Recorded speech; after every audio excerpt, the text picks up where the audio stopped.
Pernahkah kalian mendengar pepatah lama yang mengatakan bahwa kasih ibu sepanjang masa, namun kasih anak hanya sepanjang galah? Pepatah itu terdengar indah sekaligus menyakitkan. Namun hari ini saya akan menceritakan sebuah kisah nyata yang akan merobek hati siapapun yang mendengarnya. Ini adalah kisah yang membuktikan bahwa terkadang, darah daging sendiri bisa lebih berbisa daripada ular kobra, dan pengorbanan suci seorang ibu bisa dibalas dengan racun yang paling pahit. Di sebuah desa kecil yang asri di pinggiran Jawa Tengah, hiduplah seorang janda tua bernama Ibu Halimah. Suaminya telah meninggal 10 tahun yang lalu, meninggalkan beban berat di pundaknya untuk membesarkan 3 orang anak. Bambang si sulung, Dedi si anak tengah, dan Rina si bungsu. Ibu Halimah bukanlah orang kaya raya, dia hanyalah perempuan desa biasa. Seorang petani yang kulitnya legam terbakar matahari demi menghidupi anak-anaknya. Harta satu-satunya yang ia miliki, nyawa bagi kelangsungan hidup keluarganya, adalah sebidang tanah warisan leluhur yang cukup luas dan subur. Tanah itulah saksi bisu bagaimana Ibu Halimah mencangkul dari subuh hingga maghrib, meneteskan keringat dan air mata agar ketiga anaknya tidak kelaparan. Namun, ambisi anak-anaknya jauh lebih besar daripada desa kecil itu. Suatu sore yang mendung, ketiga anaknya berkumpul di ruang tamu yang sederhana, dengan wajah penuh semangat namun mata yang menyiratkan ketamakan yang terselubung. Bambang, anak tertua yang seharusnya menjadi pelindung, justru memulai pembicaraan yang akan mengubah nasib ibunya selamanya. Dia memegang tangan ibunya yang kasar dan penuh kapalan, lalu berkata dengan suara yang dibuat sehalus mungkin, bahwa mereka tidak ingin hidup susah di desa seumur hidup hanya untuk menjadi petani. Jakarta adalah tujuan mereka. Bambang ingin membuka usaha bengkel besar, Dedi ingin bekerja kantoran di gedung tinggi, dan Rina bermimpi menjadi model terkenal. Namun, mimpi itu butuh modal, dan modal itu hanya bisa didapat dengan satu cara, menjual tanah warisan leluhur. Ibu Halimah menatap wajah anak-anaknya satu persatu. Dia melihat api keinginan yang menyala-nyala. Sebagai seorang ibu yang buta huruf dan hanya tahu mencangkul, dia merasa kecil di hadapan mimpi anak-anaknya. Hatinya bergetar. Ketakutan membayang di pelupuk matanya karena jika tanah itu dijual, dia tidak punya apa-apa lagi.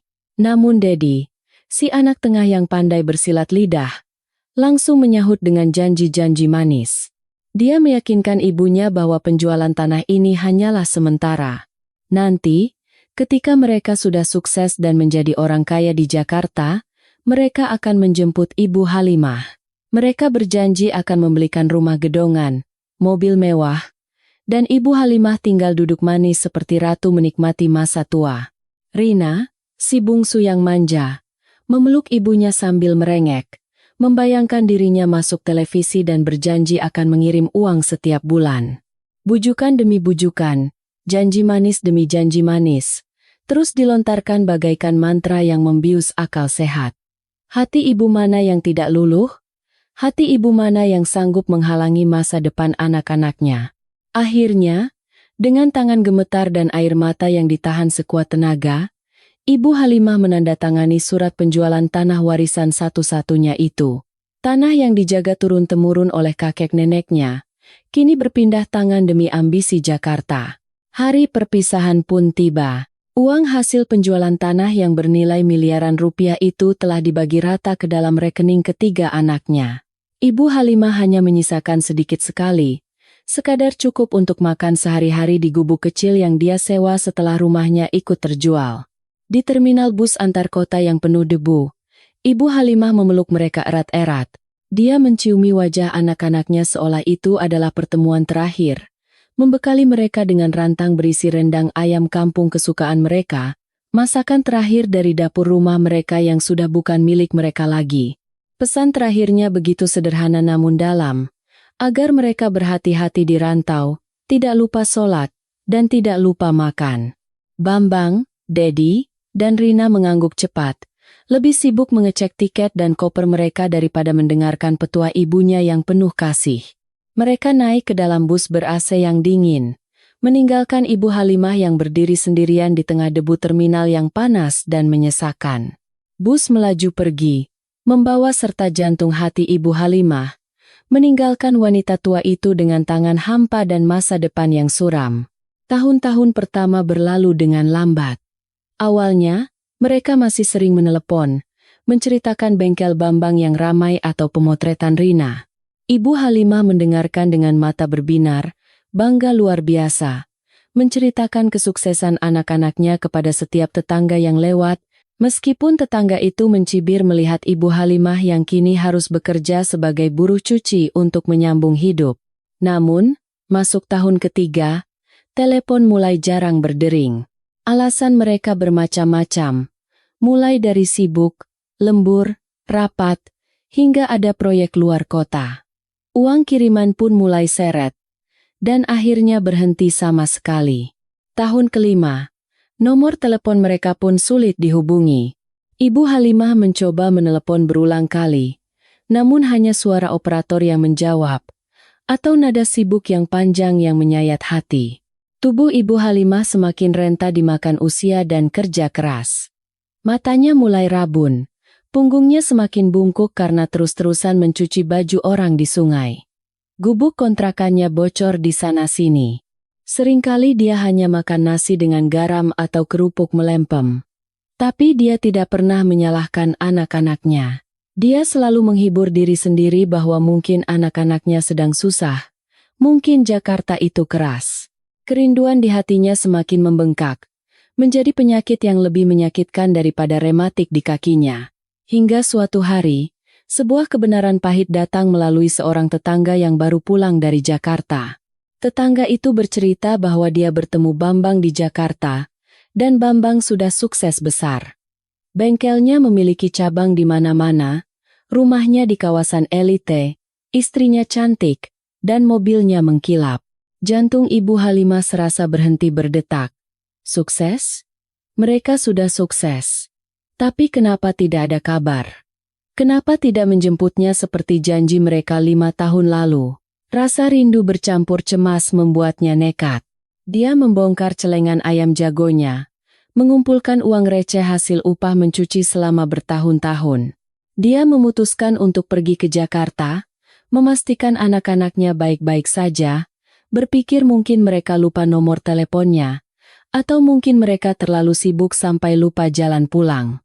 Dengan berbekal alamat yang dia minta dari tetangga tadi, dan sebuah tas kain berisi baju lusuh serta toples kerupuk kulit buatan tangannya sendiri sebagai oleh-oleh, Ibu Halimah naik bus ekonomi menuju Jakarta. Dia tidak tahu bahwa dia sedang menuju ke neraka yang dibuat oleh darah dagingnya sendiri. Perjalanan ke Jakarta sungguh menyiksa bagi wanita setua Ibu Halimah. Bus yang pengap, penuh asap rokok, dan jalanan yang berlubang membuat tulang-tulangnya terasa mau rontok. Tapi bayangan akan memeluk Bambang, Dedi, dan Rina membuatnya kuat. Dia membayangkan wajah terkejut dan bahagia mereka saat melihat ibunya datang. Dia membayangkan pelukan hangat dan senyum cucu-cucunya. Setelah seharian terombang-ambing di jalan, Ibu Halimah tiba di terminal besar di Jakarta. Hiruk-pikuk kota metropolitan membuatnya pusing. Dengan susah payah dia bertanya sana-sini, naik ojek, lalu tersesat, lalu naik angkot, hingga akhirnya sampai di sebuah kawasan perumahan mewah di Jakarta Selatan. Rumah itu bagaikan istana dalam dongeng. Pagar besinya tinggi menjulang dengan ukiran emas. Halamannya luas dengan rumput Jepang yang rapi dan mobil-mobil mewah terparkir berderet. Ibu Halimah berdiri di depan pagar dengan mulut ternganga. Air mata haru menetes. Dia bangga, sungguh bangga. Pengorbanannya menjual tanah leluhur tidak sia-sia. Dengan tangan gemetar, dia memencet bel di pagar. Seorang satpam berseragam rapi keluar dengan wajah garang. Langsung membentak dan mengira Ibu Halimah adalah pengemis karena penampilannya yang kumal, berdebu, dan membawa tas kain rombeng. Ibu Halimah berusaha menjelaskan bahwa dia adalah ibunya Bambang, pemilik rumah megah itu. Namun satpam itu justru tertawa meremehkan, mengatakan bahwa ibu Pak Bambang adalah seorang sosialita, bukan gembel seperti dia. Keributan itu terdengar sampai ke dalam. Pintu utama yang megah terbuka. Keluarlah seorang pria gagah dengan setelan jas mahal. didampingi seorang wanita cantik tapi berwajah judes yang penuh perhiasan, dan dua anak kecil yang lucu. Itu Bambang, anak sulungnya. Ibu Halimah berteriak memanggil nama anaknya. Menerobos satpam yang lengah dan berlari hendak memeluk darah dagingnya itu. Bambang terkejut bukan main. Wajahnya pucat pasi melihat sosok wanita tua renta yang bau keringat itu berlari ke arahnya. Dia mengenali ibunya. Tentu saja. Tapi di sampingnya ada Siska. Istrinya yang berasal dari keluarga kaya raya yang tidak pernah tahu asal-usul Bambang yang sebenarnya. Bambang selalu mengaku kepada keluarga istrinya bahwa orang tuanya adalah pengusaha tanah di desa yang sudah meninggal dunia. Siska menjerit jijik, menutup hidungnya, dan menarik anak-anaknya menjauh seolah Ibu Halimah adalah wabah penyakit. Bambang berdiri kaku. Di satu sisi, itu ibunya.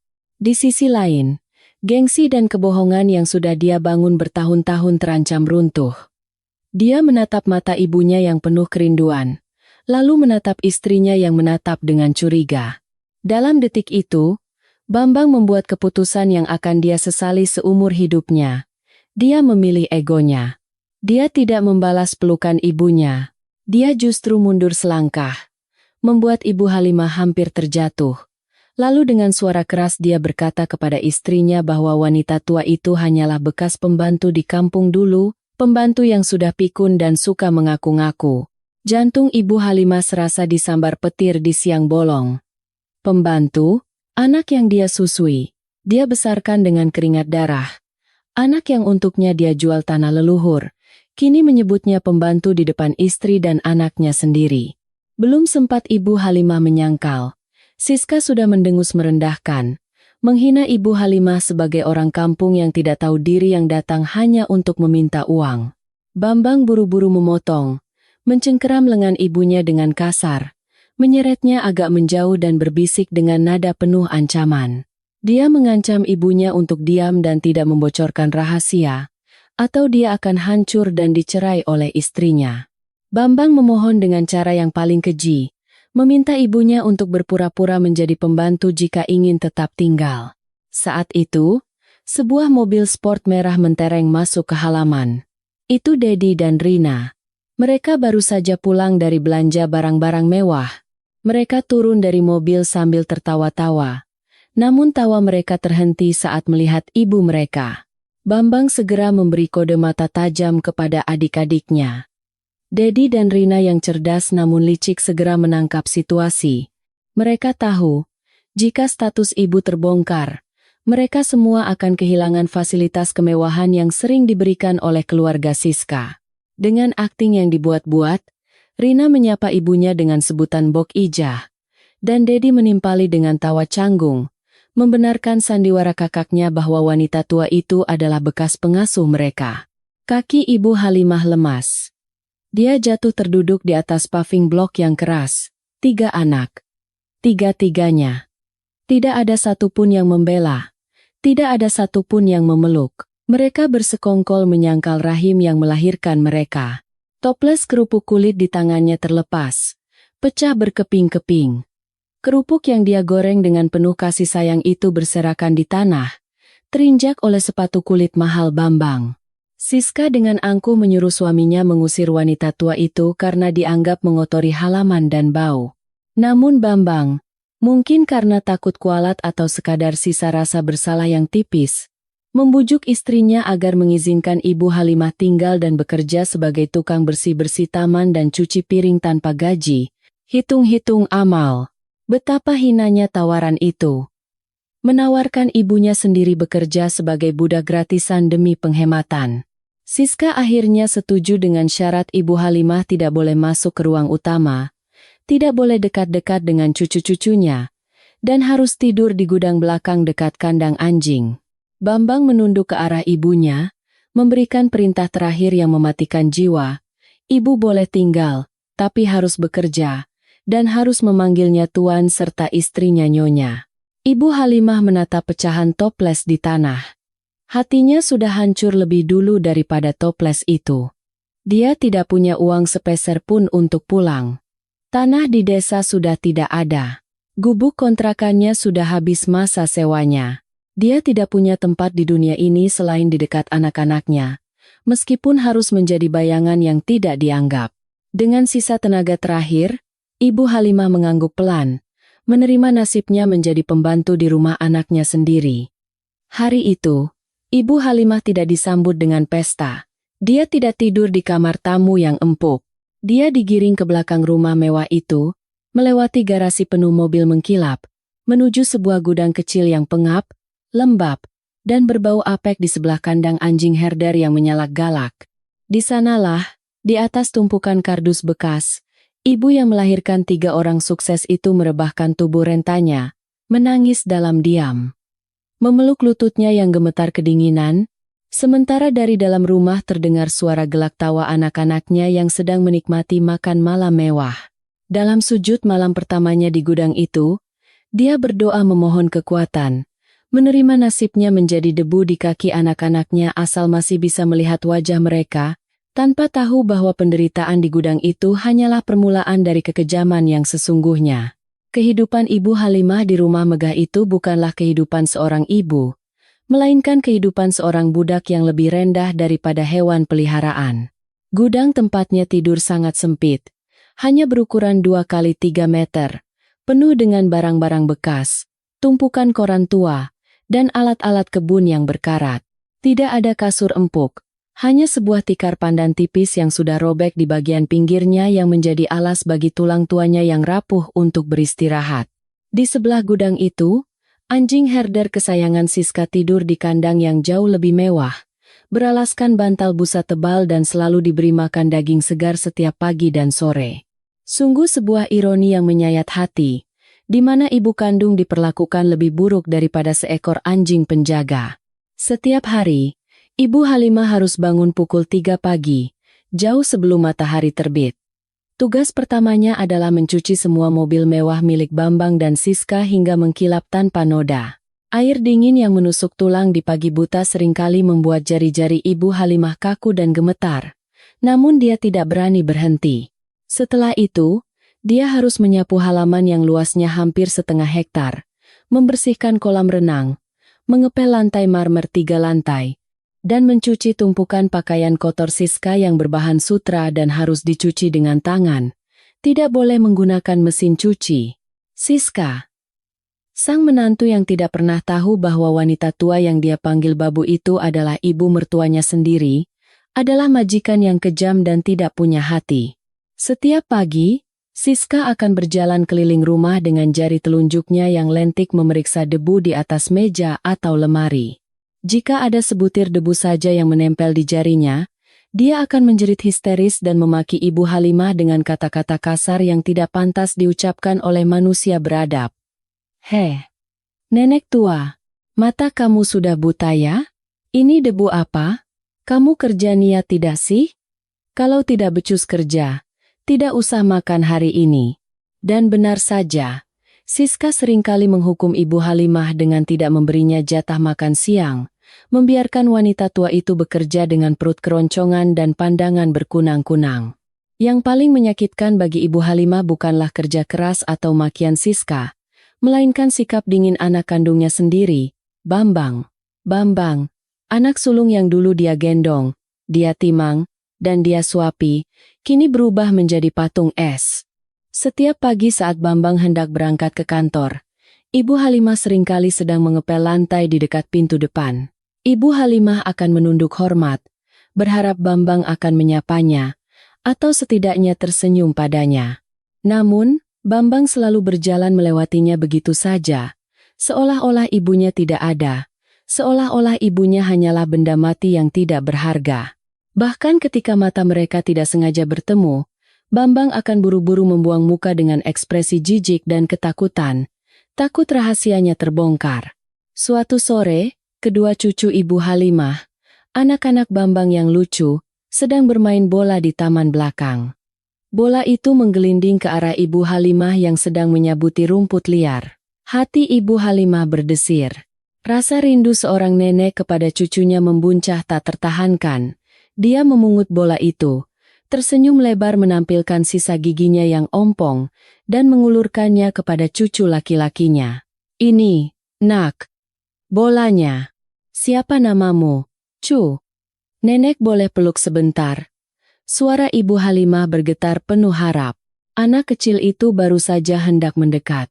Ketika tiba-tiba, Siska muncul dari teras dan berteriak sekuat tenaga. Vino, jangan dekat-dekat. Itu nenek kotor. Nanti kamu kena kuman penyakit. Masuk. Siska berlari menyambar anaknya, lalu menatap Ibu Halimah dengan nyalang. Hei babu. Sudah saya bilang jangan berani-berani sentuh anak saya.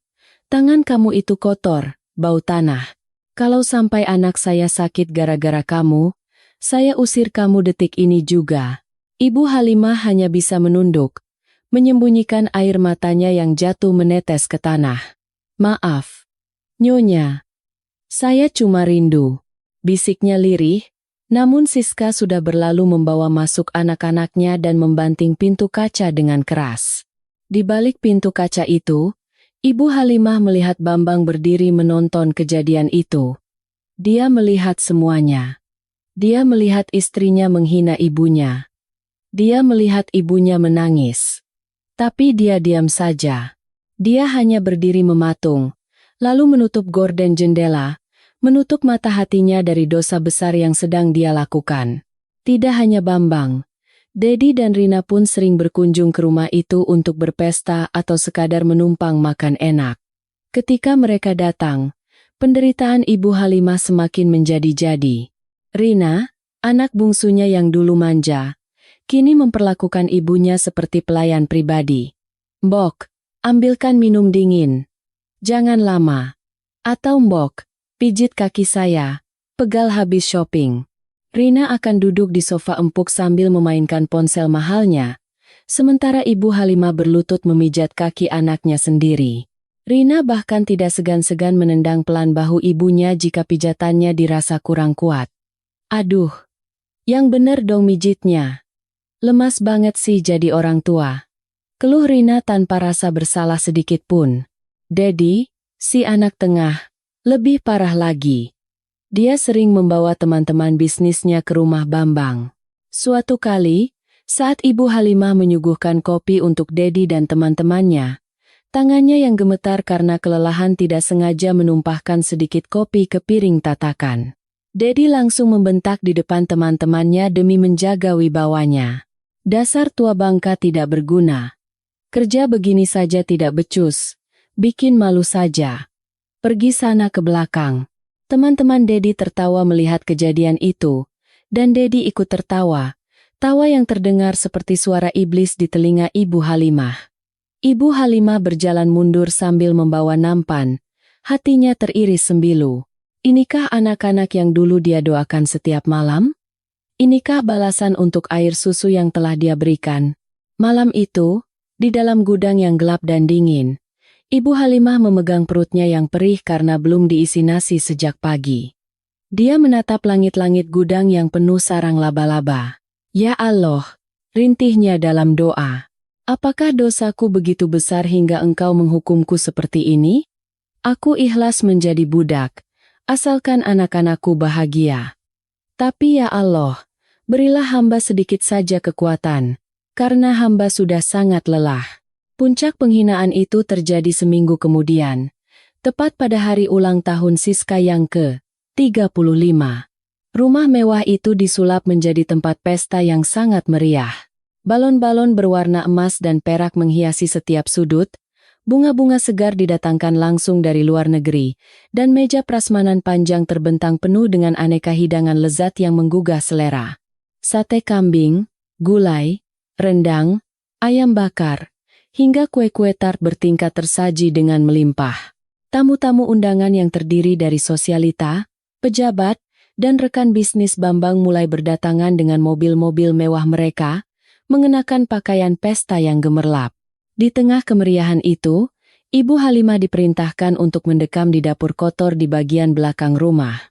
Tugasnya adalah mencuci piring kotor yang terus menggunung tanpa henti.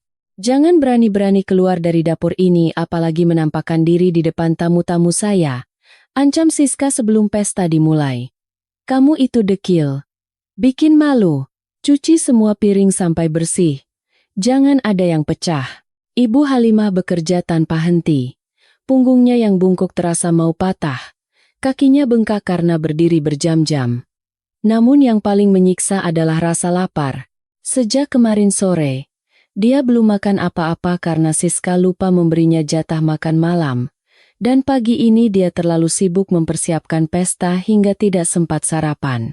Aroma sedap dari masakan yang tersaji di depan sana terbawa angin masuk ke dapur, membuat perut Ibu Halimah melilit hebat. Rasa lapar itu begitu menyakitkan, membuat kepalanya pening dan pandangannya kabur. Jam menunjukkan pukul 10 malam. Pesta sudah hampir selesai. Tamu-tamu mulai pulang. Pelayan catering mulai membereskan meja prasmanan. Banyak sekali makanan sisa yang masih utuh dan layak makan. Namun Siska dengan enteng memerintahkan pelayan untuk membuang semuanya ke tempat sampah besar di belakang dapur. Buang saja semua. Saya tidak suka simpan makanan sisa. Tidak higienis. Besok kita beli yang baru, perintah Siska dengan gaya sombongnya. Mata Ibu Halimah terbelalak melihat potongan-potongan ayam goreng yang masih besar, nasi yang masih putih bersih, dan daging rendang yang empuk dibuang begitu saja ke dalam tong sampah plastik hitam. Bagi Ibu Halimah yang kelaparan, itu bukan sampah. Itu adalah penyambung nyawa. Saat pelayan catering sudah pergi dan suasana dapur sepi, insting bertahan hidup mengalahkan rasa malunya. Dengan tangan gemetar, Ibu Halimah mendekati tong sampah itu. Dia melihat sepotong paha ayam yang baru saja dibuang. Masih bersih, hanya sedikit terkena saus. Dengan air mata berlinang, dia memungut paha ayam itu. Dia menyeka sedikit kotoran yang menempel, lalu dengan rakus dia menggigitnya. Ya Allah, rasanya enak sekali. Daging ayam itu terasa seperti makanan surga bagi lidahnya yang sudah lama hanya mengecap nasi garam. Dia makan dengan cepat, takut ketahuan, sambil sesekali tersedak karena menelan terlalu terburu-buru. Dia juga mengambil segenggam nasi yang terbungkus daun pisang yang dibuang, lalu memakannya dengan lahap di sudut dapur yang gelap, di dekat tempat cuci piring yang bau amis. Tiba-tiba, lampu dapur yang remang-remang menyala terang benderang. Siapa itu? Teriak suara melengking yang sangat dia kenal. Ibu Halimah terlonjak kaget. Paha ayam di tangannya jatuh ke lantai. Di ambang pintu dapur, berdiri Siska dengan wajah merah padam karena amarah.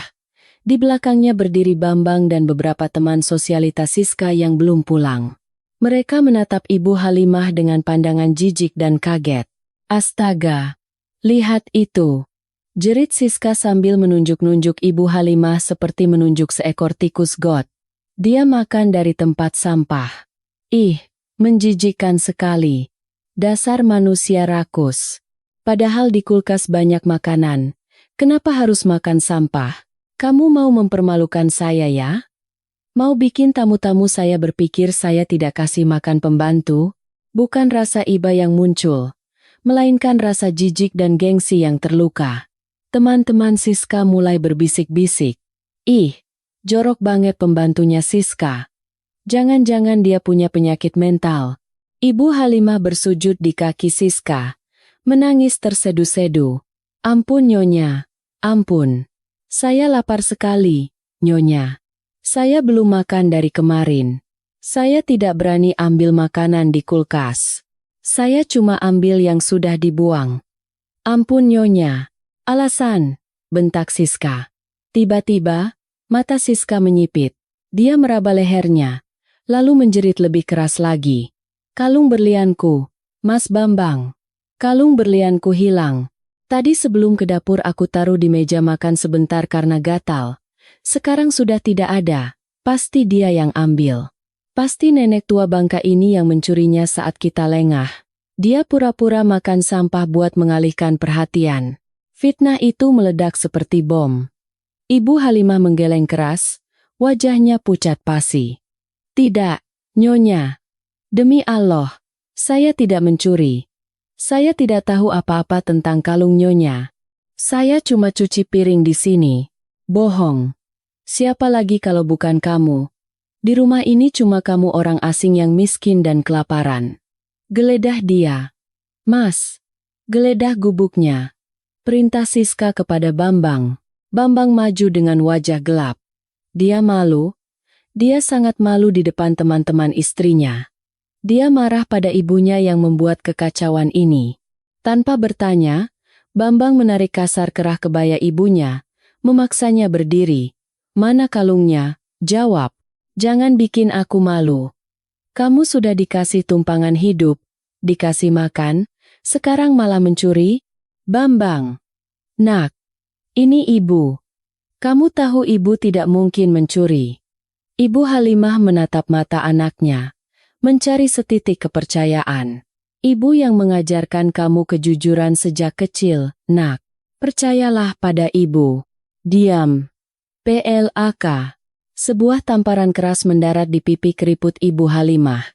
Bukan dari Siska, tapi dari Bambang. Tangan anak kandungnya sendiri. Tamparan itu begitu keras hingga sudut bibir Ibu Halimah pecah dan berdarah. Ibu Halimah terhuyung ke belakang, menabrak tumpukan piring kotor hingga jatuh berantakan ke lantai, menimbulkan suara gaduh yang mengerikan. Dunia Ibu Halimah runtuh saat itu juga. Rasa sakit di pipinya tidak sebanding dengan rasa sakit di hatinya. Anaknya menamparnya. Anaknya lebih percaya pada tuduhan buta istrinya daripada kejujuran ibunya sendiri. Bambang dan Siska kemudian menyeret Ibu Halimah ke gudang belakang.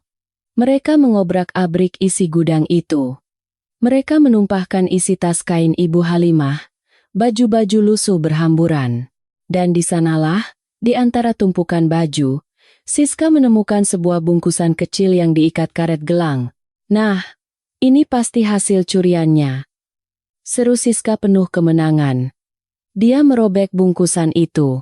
Isinya bukan kalung berlian, melainkan uang receh.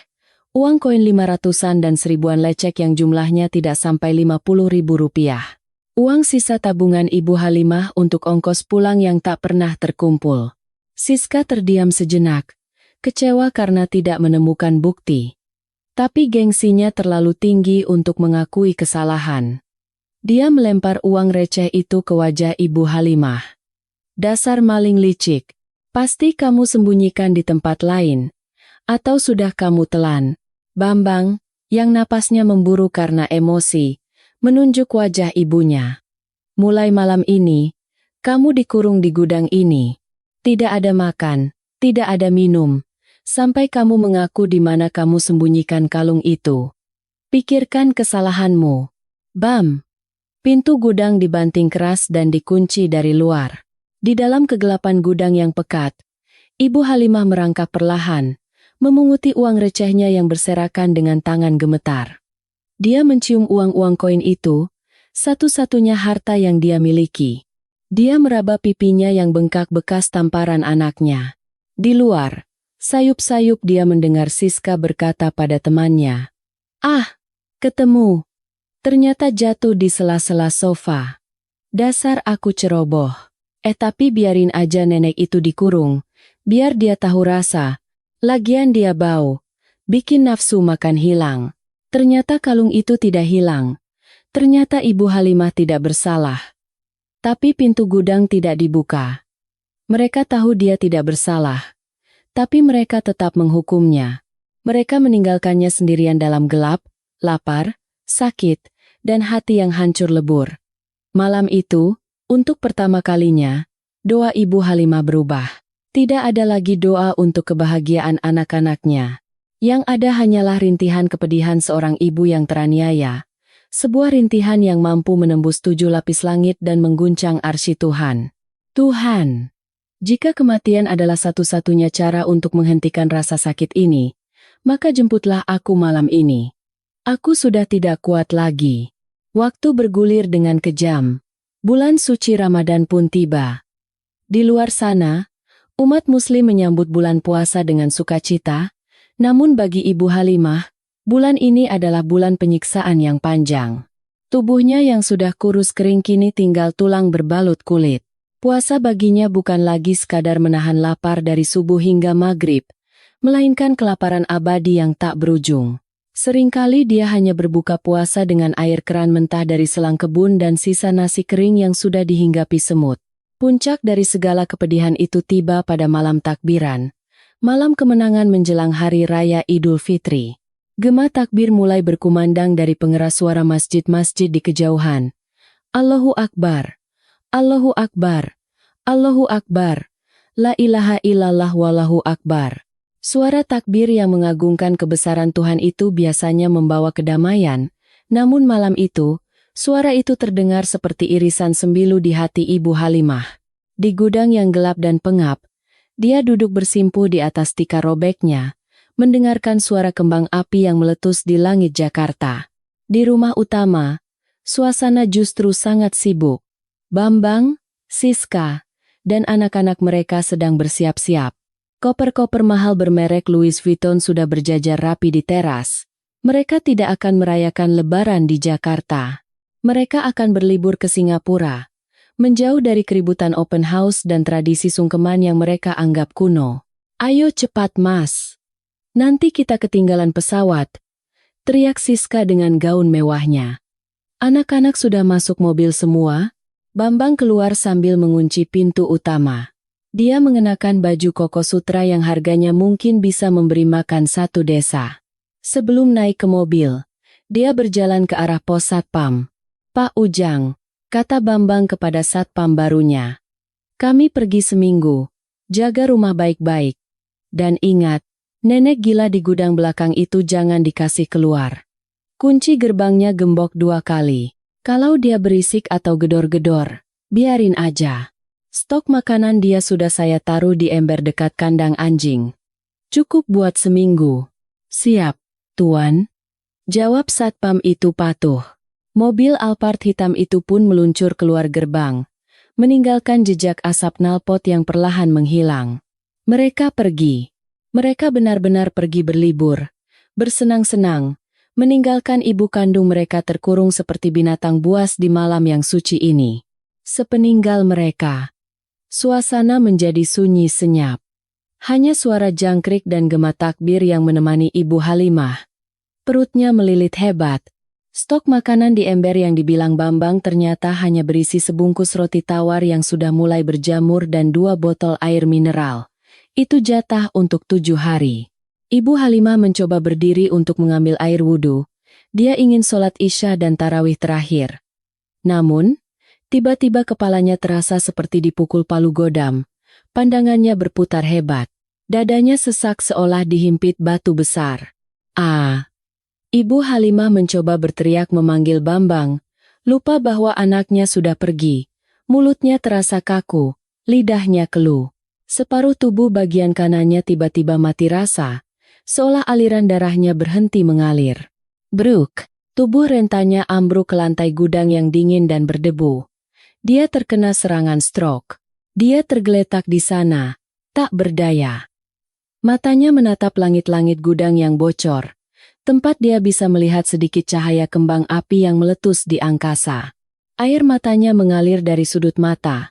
Satu-satunya bagian tubuh yang masih bisa dia gerakan. Dalam kesakitan yang luar biasa, ingatan masa lalu berputar di kepalanya seperti film lama. Dia melihat Bambang kecil yang demam tinggi, dan dia menggendongnya sepanjang malam sambil bersholawat. Dia melihat Dedi yang merengek minta mainan, dan dia rela tidak makan demi membelikannya mobil-mobilan. Dia melihat Rina yang dikepang rambutnya sebelum berangkat sekolah. Bambang, Dedi, Rina, ibu sakit nak, ibu haus. Batinnya menjerit, namun suara itu tak pernah keluar. Semut-semut tanah mulai merayap naik ke tangannya yang kaku. Tikus gudang mulai berani mendekat, mengendus tubuh yang diam itu.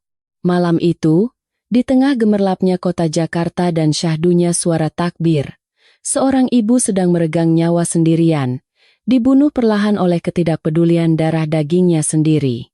3 hari berlalu. Ibu Halimah masih tergeletak di posisi yang sama. Napasnya tinggal satu-satu, lemah seperti nyala lilin yang hampir padam ditiup angin. Dia sudah tidak sadarkan diri, tenggelam dalam koma akibat pendarahan di otak dan dehidrasi parah. Bau tidak sedap mulai menguar dari gudang itu, bercampur dengan bau kotoran anjing di sebelahnya. Hari itu, sebuah mobil tua kijang kotak berhenti di depan gerbang rumah mewah Bambang. Seorang pria paruh baya, berkulit gelap namun berwajah teduh dan berpeci hitam, turun dari mobil. Namanya Pak Rahman. Pak Rahman bukanlah orang sembarangan. Dulu, berpuluh tahun yang lalu, dia adalah buruh tani miskin yang bekerja di ladang milik Ibu Halimah di desa. Ibu Halimahlah yang membiayai pengobatan istri Pak Rahman saat sekarat. Dan Ibu Halimah pula yang memberikan modal kecil-kecilan bagi Pak Rahman untuk merantau ke kota lain. Kini, Pak Rahman telah menjadi juragan beras yang sukses di Jawa Barat. Namun dia tidak pernah melupakan budi Ibu Halimah. Sudah berbulan-bulan Pak Rahman mencari keberadaan Ibu Halimah. Setelah mendengar kabar bahwa wanita mulia itu pergi ke Jakarta dan menghilang tanpa kabar. Setelah menyewa orang untuk melacak, akhirnya dia menemukan alamat rumah Bambang. "Permisi." "Assalamualaikum." Pak Rahman memanggil satpam dari balik pagar. Satpam Ujang keluar dengan malas. "Waalaikumsalam." "Cari siapa, Pak?" "Tuan rumah lagi ke luar negeri. Saya mencari Ibu Halimah." "Ibunda dari Pak Bambang. Apa beliau ada di sini?" "Saya kerabat jauh dari kampung," tanya Pak Rahman sopan namun tegas. Satpam itu mengernyit. "Ibu Halimah? Nggak ada yang namanya Halimah di sini. Yang ada cuma nenek-nenek gila bekas pembantu di gudang belakang." Jantung Pak Rahman berdegup kencang. Firasat buruk menyergapnya. "Nenek, di gudang belakang? Boleh saya lihat? Saya hanya ingin memastikan." "Wah, nggak bisa, Pak. Tuan Bambang melarang siapapun masuk. Lagian nenek itu lagi dihukum. Nggak boleh keluar." Tolak satpam itu. Namun, Pak Rahman yang tajam penciumannya mencium bau busuk yang samar terbawa angin. Dia juga melihat gerak-gerik anjing herder yang terus menggonggong ke arah gudang. Tanpa babi bu, Pak Rahman yang merasa ada nyawa yang terancam, memaksa menerobos gerbang. "Minggir, Pak. Kalau terjadi apa-apa sama orang di dalam, Bapak bisa dipenjara karena pembunuhan." Bentak Pak Rahman dengan wibawa yang membuat nyali satpam itu ciut. Pak Rahman berlari ke arah gudang belakang. Dia menggedor pintu yang digembok itu. Tidak ada jawaban. Dengan panik, dia mengambil sebuah linggis yang tergeletak di taman dan menghantam gembok itu sekuat tenaga. Krak! Pintu gudang terbuka. Pemandangan di dalam sana membuat Pak Rahman jatuh berlutut. Dia menangis meraung. "Ya Allah, Bu Haji! Bu Halimah!" Dia melihat wanita yang dulu sangat dihormati di desa, kini tergeletak di antara tumpukan sampah, dikerumuni semut, dengan tubuh kaku dan mata terbelalak kosong. Pak Rahman segera memeriksa nadinya. Masih ada. Sangat lemah, tapi masih ada. "Ambulans! Panggil ambulans sekarang!" Teriak Pak Rahman kepada satpam yang kini berdiri gemetar ketakutan melihat kondisi wanita tua itu. Dalam hitungan jam, Ibu Halimah dilarikan ke rumah sakit swasta terbaik di Jakarta. Pak Rahman tidak peduli soal biaya. Dia meminta dokter memberikan perawatan kelas VVIP terbaik. "Selamatkan dia, Dok. Berapapun biayanya, saya yang tanggung. Jual seluruh pabrik beras saya pun saya rela. Asalkan ibu ini selamat."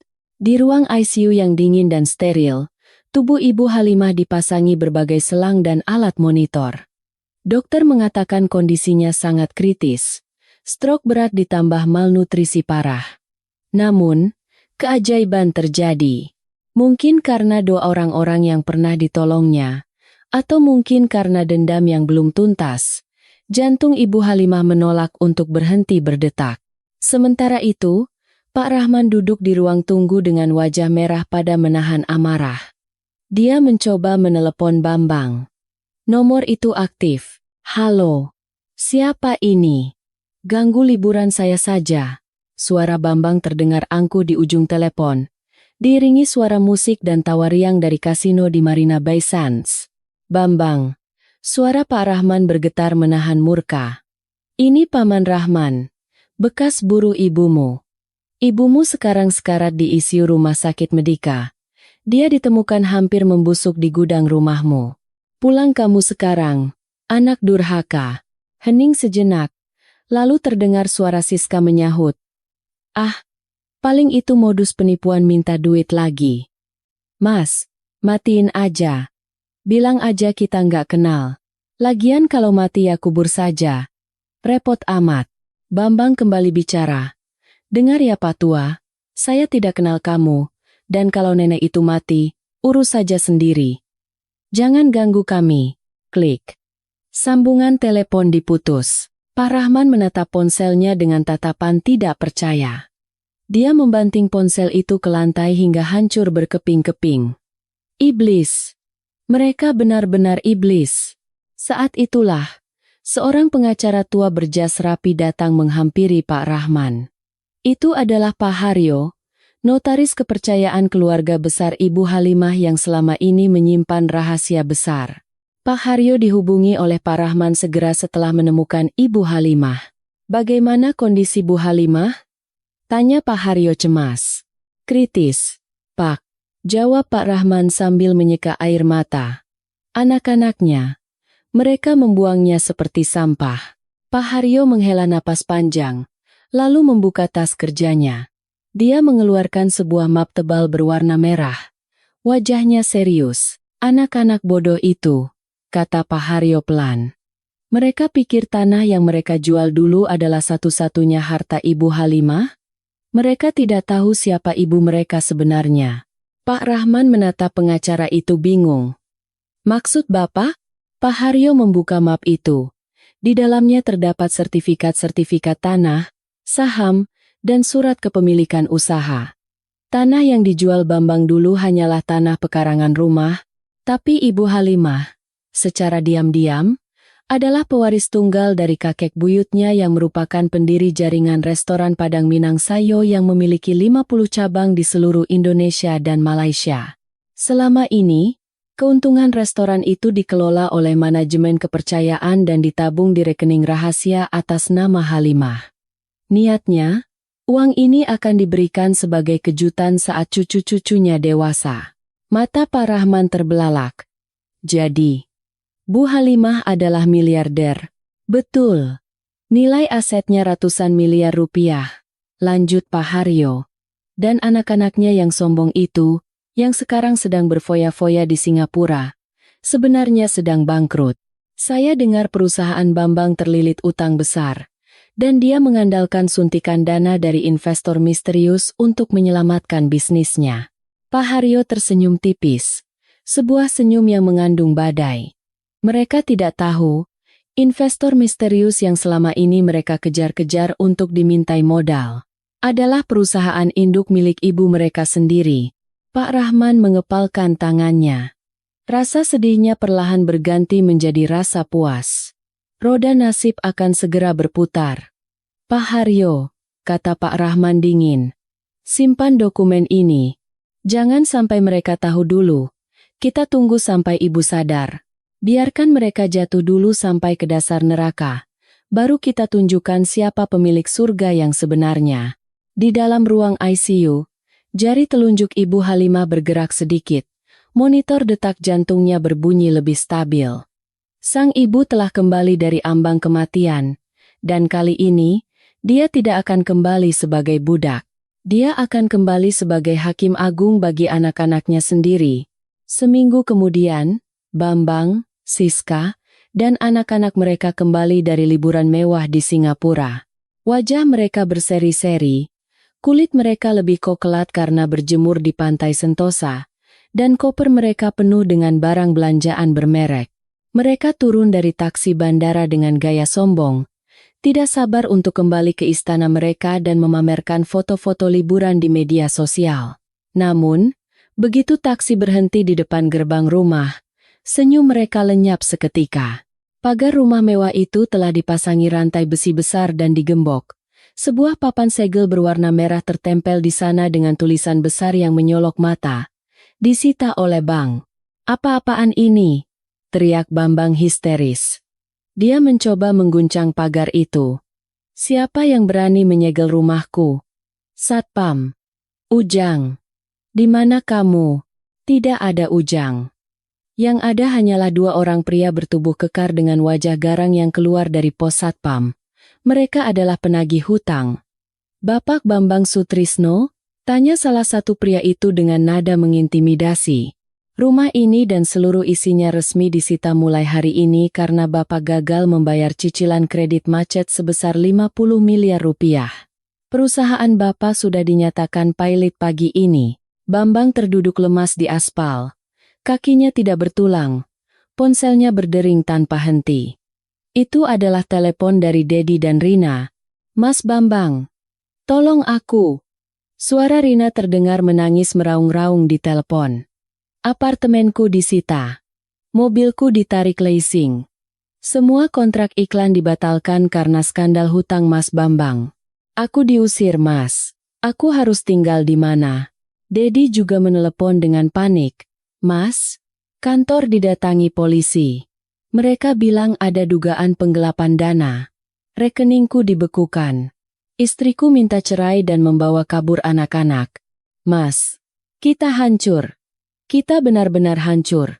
Siska menjerit histeris, memukuli dada Bambang. "Kamu bilang bisnis kamu lancar.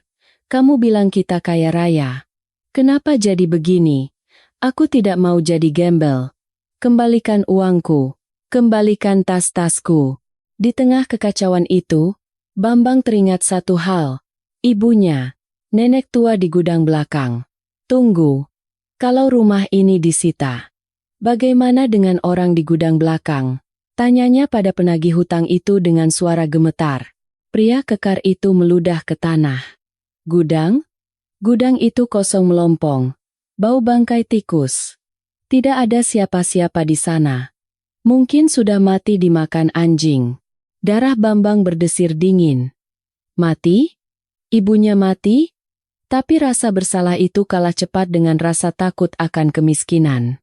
Mereka sekarang tidak punya rumah, tidak punya uang sepeser pun karena semua kartu kredit sudah diblokir.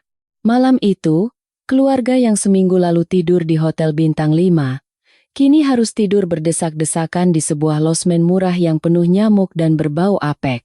Siska terus-menerus memaki Bambang. Anak-anak menangis minta pulang, dan Bambang hanya bisa menjambak rambutnya sendiri karena frustrasi. Di titik terendah itulah, sebuah harapan semu muncul. Keesokan paginya, seorang kurir mengantarkan sebuah amplop tebal ke losmen tempat mereka menginap. Amplop itu berlogo emas dengan tulisan PT Cahaya Bunda Sejahtera. Bambang membuka surat itu dengan tangan gemetar. Isinya adalah undangan makan malam bisnis. Kepada Bapak Bambang, Bapak Dedi, dan Ibu Rina. Kami mendengar perusahaan Anda sedang mengalami kesulitan likuiditas. Sebagai grup investasi yang tertarik dengan portofolio Anda sebelumnya, kami ingin menawarkan suntikan dana segar sebesar 100 miliar rupiah untuk menyelamatkan aset Anda. Kami mengundang Anda untuk makan malam dan penandatanganan kontrak di restoran Minang Sayo Pusat, ruang VVIP, malam ini pukul 19.00 WIB. Tertanda, CEO PT Cahaya Bunda Sejahtera. Mata Bambang terbelalak. 100 miliar. Itu lebih dari cukup untuk melunasi hutang dan mengembalikan kemewahan mereka. Kita selamat. Kita selamat, Siska. Teriak Bambang kegirangan. Dia segera menelepon Dedi dan Rina. "Cepat datang ke sini. Kita harus tampil rapi. Ada investor bodoh yang mau kasih kita uang cuma-cuma. Kita akan kaya lagi." Mereka tidak berpikir panjang. Keserakahan telah menutupi akal sehat mereka. Mereka tidak bertanya siapa investor itu. Mereka tidak curiga. Yang ada di kepala mereka hanyalah uang, uang, dan uang. Dengan sisa uang terakhir, mereka menyewa jas dan gaun pesta, berdandan seindah mungkin untuk menutupi kebangkrutan mereka, dan berangkat menuju restoran itu dengan taksi online, siap untuk menjilat sang dewa penolong. Mereka tidak tahu bahwa mereka bukan sedang menuju pesta perayaan. Mereka sedang berjalan menuju pengadilan Tuhan. Restoran Minang Sayo Pusat adalah bangunan megah 3 lantai dengan arsitektur rumah gadang yang mewah. Malam itu, restoran ditutup untuk umum, Hanya ada satu meja panjang di tengah ruangan VVP yang dihiasi lampu kristal. Di atas meja, tersaji hidangan Padang yang paling lezat dan mahal. Rendang daging sapi wagyu, gulai kepala kakap raksasa, ayam pop, dan dendeng balado yang mengkilap. Bambang, Siska, Dedi, dan Rina duduk di kursi empuk dengan gelisah. Perut mereka yang lapar berbunyi melihat makanan itu. Tapi mereka menahan diri. Mereka harus terlihat berkelas. Tak lama kemudian, pintu besar ruangan itu terbuka. "Selamat malam," sapa Pak Haryo, sang pengacara, yang masuk lebih dulu. "Ah, Bapak pasti perwakilan investor itu ya?" tanya Bambang sambil berdiri dan membungkuk hormat, menjilat. "Silakan duduk, Pak. Di mana bos Bapak?" "Kami sudah siap tanda tangan." Pak Haryo tersenyum tipis. "Sangat tipis. Bos saya akan segera masuk. Tapi sebelum itu, beliau ingin kalian mencicipi hidangan spesial sebagai pembuka." Pak Haryo menepuk tangan 2 kali. Seorang pelayan masuk membawa sebuah nampan tertutup tudung saji perak. Dia meletakkannya tepat di depan Siska dan Bambang. "Silakan dibuka," kata Pak Haryo. Siska dengan antusias membuka tudung saji itu, berharap melihat lobster atau caviar. Namun, saat tudung itu terangkat, wajah mereka berubah pucat pasi. Bau busuk menyeruak. Di atas piring perak yang indah itu, tergeletak sisa tulang ayam bekas gigitan, nasi basi yang berlendir, dan kulit pisang yang sudah hitam. Itu adalah sampah. Sampah yang sama persis dengan yang diambil Ibu Halimah dari tong sampah di malam ulang tahun Siska. "Ah, apa ini? Ini penghinaan," jerit Siska, menutup hidungnya. "Kalian mau mempermainkan kami? Penghinaan?" Suara berat dan berwibawa terdengar dari pintu utama. "Bukankah itu makanan yang kalian sajikan untuk ibu kalian sendiri?" Semua mata tertuju ke pintu. Seorang perawat mendorong sebuah kursi roda masuk. Di atas kursi roda itu, duduk seorang wanita tua. Dia mengenakan baju kurung sutra berwarna putih bersih, kerudung putih yang anggun, dan di jarinya melingkar tasbih kayu koka. Wajahnya masih terlihat lemah. Separuh wajahnya sedikit miring akibat stroke, namun sorot matanya tajam bagaikan elang. Itu Ibu Halimah. Bambang, Dedi, dan Rina ternganga. Mulut mereka terbuka lebar namun tidak ada suara yang keluar. Lutut mereka gemetar hebat hingga membentur meja. Siska membelalakan matanya, seolah melihat hantu bangkit dari kubur. Ibu?" desis Bambang. Suaranya nyaris tak terdengar. Ibu Halimah tidak menjawab. Dia memberi isyarat kepada Pak Rahman yang berdiri di belakangnya untuk mendorongnya mendekat ke ujung meja. Dia menatap satu persatu wajah anak-anaknya. Tatapan yang dulu penuh kasih sayang, kini kosong, dingin, mematikan. "Perkenalkan," kata Pak Haryo lantang. "Ini adalah Ibu Haja Halimah, pemilik tunggal dari jaringan restoran Minang Sayo, pemilik tanah seluas 50 hektar di Bogor, dan pemegang saham mayoritas PT Cahaya Bunda Sejahtera. Investor yang kalian tunggu-tunggu." Hening.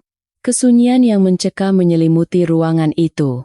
Otak Bambang dan adik-adiknya korslet. Ibu mereka, miliarder. Pembantu yang mereka suruh tidur di gudang tikus, yang mereka beri makan nasi sisa, adalah pemilik uang 100 miliar yang mereka harapkan. Tidak mungkin. Gumam Rina, air matanya mulai menetes karena ketakutan. Ibu kan miskin. Miskin? Ibu Halimah akhirnya bersuara. Suaranya serak, pelan, dan sedikit pelat, namun setiap kata menghujam jantung mereka seperti peluru. "Ya, aku memang miskin. Aku miskin karena aku memberikan segalanya untuk kalian. Tanahku, tenagaku, darahku, nyawaku. Aku miskin karena aku punya anak-anak yang hatinya lebih miskin daripada pengemis." Ibu Halimah menunjuk piring sampah di depan Siska dengan tangan gemetar. "Kalian berpesta pora di atas penderitaanku. Kalian membuang makanan sementara ibumu kelaparan memungut sisa di tong sampah. Kalian menuduhku mencuri uang receh 50.000. Padahal akulah yang memiliki semua ini. Bambang tidak kuat lagi. Dia jatuh berlutut di lantai, merangkak mendekati kursi roda ibunya. Bu, ampun Bu. Bambang salah. Bambang hilaf. Bambang tidak tahu. Maafkan Bambang Bu. Tolong selamatkan Bambang. Dedi dan Rina pun ikut bersujud. Menangis meraung-raung, mencium kaki Ibu Halimah. Ibu, kami anak durhaka. Tolong jangan biarkan kami di penjara. Tolong lunasi hutang kami Bu. Ibu kan sayang kami. Bahkan Siska yang sombong pun ikut berlutut. Wajahnya penuh air mata buaya. Ibu mertua, maafkan Siska. Siska janji akan merawat ibu. Siska akan pijat kaki ibu setiap hari. Ibu Halimah menatap mereka dengan tatapan nanar. Air mata menetes di pipinya yang keriput. Hatinya sakit sekali melihat anak-anaknya bersujud bukan karena rindu, tapi karena uang. Bukan karena cinta, tapi karena takut miskin. Sudah terlambat, kata Ibu Halimah pelan. Pak Haryo, bacakan wasiat saya, perintah Ibu Halimah. Pak Haryo membuka map merah itu dan membacakan dengan suara lantang. Surat wasiat Hajah Halimah. Dengan ini saya menyatakan mencabut hak waris dari Bambang Sutrisno, Dedi Irawan, dan Rinawati. Seluruh aset, tanah, dan perusahaan akan disumbangkan 80% untuk panti jompo dan anak yatim piatu. Dan 20% sisanya, beserta pengelolaan perusahaan, akan diberikan kepada Saudara Rahman, orang yang telah menyelamatkan nyawa saya ketika anak kandung saya sendiri membuang saya. Tidak, jerit Bambang. Ibu tidak bisa melakukan ini. Aku anak sulung. Itu hakku. Ibu gila. Bambang hendak berdiri dan menyerang ibunya karena kalap. Namun dua orang pria kekar penagih hutang yang tadi menyita rumahnya, yang ternyata adalah orang suruhan Pak Rahman, segera meringkus Bambang dan memiting tangannya ke belakang. Ibu Halimah menatap Bambang untuk terakhir kalinya. Dulu, aku berdoa agar kalian sukses. Allah mengabulkannya. Tapi kesuksesan itu membuat kalian menjadi iblis. Sekarang, aku berdoa agar Allah mengambil kembali semuanya, supaya kalian belajar menjadi manusia lagi. Usir mereka, perintah Ibu Halimah sambil memalingkan wajahnya. Dia tidak sanggup melihat lagi. Ibu, Ibu Uu. Teriakan histeris Bambang, Dedi, Rina, dan Siska menggema saat mereka diseret keluar secara paksa oleh keamanan. Mereka ditendang keluar dari restoran mewah itu, jatuh tersungkur ke trotoar jalanan yang basah karena hujan. Di luar, mobil polisi sudah menunggu. Mereka ditangkap atas tuduhan penipuan, penggelapan pajak, dan pemalsuan dokumen yang dilaporkan oleh Pak Haryo. Malam itu, pesta mereka berakhir di balik jeruji besi yang dingin. Tanpa uang, tanpa pengacara, dan tanpa doa ibu yang melindungi. Di dalam restoran yang sunyi, Ibu Halimah menangis terseduh-seduh di pelukan Pak Rahman. Hatinya lega, namun juga hancur lebur. Dia telah menegakkan keadilan, tapi dia kehilangan anak-anaknya selamanya. Epilog. 6 bulan kemudian, Ibu Halimah meninggal dunia dengan tenang dalam tidurnya. Dia dimakamkan di desa kelahirannya, di samping makam suaminya, di tanah yang telah dia beli kembali. Ribuan orang datang melayat, mulai dari anak-anak yatim yang dia santuni hingga warga desa yang menghormatinya. Sementara itu, di sebuah penjara yang padat dan kumuh di Jakarta, Bambang sedang duduk di pojok sel sambil memegang piring plastik berisi nasi cadong yang keras dan sedikit sayur busuk. Dia menatap nasi itu dengan tatapan kosong. Teringatlah dia pada ibunya. Teringatlah dia pada masakan rendang ibunya yang dulu dia buang. Teringatlah dia pada momen ketika dia menampar ibunya demi membela istri yang kini telah menceraikannya dan meninggalkannya sendirian. Air mata penyesalan menetes ke atas nasi yang dingin itu. Dia memakan nasi itu sambil terisak pelan. Rasanya pahit. Sepahit karma yang harus dia telan seumur hidupnya. Di kejauhan, sayup-sayup terdengar suara adzan maghrib. Bambang bersujud di lantai penjara yang kotor. Dahinya menyentuh tanah. Ibu, maafkan aku. Ibu. Namun angin hanya berhembus lewat jeruji besi, membawa pergi suara penyesalan yang terlambat itu. Pintu surga di telapak kaki ibu telah tertutup selamanya.